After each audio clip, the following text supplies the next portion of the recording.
Hello guys, नमस्कार सबैलाई। म स्वयम्भू मन्दिरमा आइपुगेको छु र मन्दिर जान अझै बाँकी केही मिनेटहरू बाँकी लाग्छ। सबैलाई सबै साथीलाई मैले हार्दिक नमस्कार भन्न चाहन्छु। तपाईँहरूलाई कस्तो लाग्छ, जस्तो लाग्छ त्यस्तै सेयर कमेन्टहरू गरिदिनु होला, लाइकहरू गरिदिनु होला।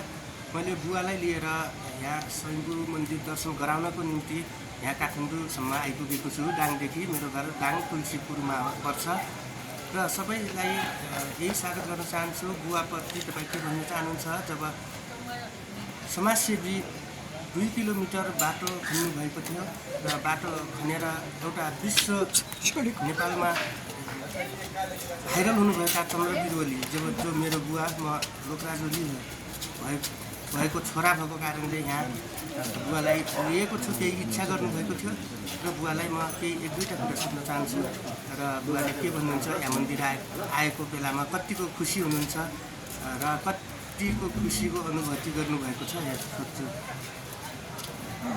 कतिको खुसी यहाँ आउँदाखेरि कतिको खुसी गरेर? अब खुसी छु। अब यस्तो ठाउँ पनि कस्तो ठुला हावा चल्ने ठाउँ रहेछ। यहाँ देख्नु अब 5 मिनट लाग्ने ठाउँ छ। अब आइपुगेको छु। कहिले योभन्दा अगाडि कहिले कल्पना, कहिले सोच विचार गर्नुभएको थियो कि नै? कहिले म यहाँ यस्ता ठाउँमा पनि म घुम्न पाउँला भन्ने कहिले सोच गर्नुभएको थियो कि? सोच त अब किनभने अब शम्भु मन्दिरमा जाँदा भन्ने सोच होइन।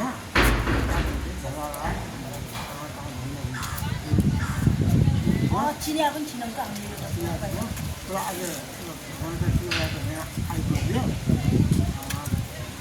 आज यो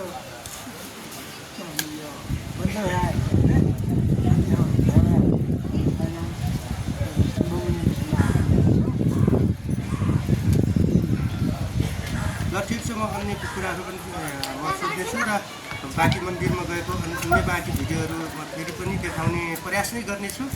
त्यतिन्जेलसम्मको लागि अहिलेलाई बिदा लिउँ।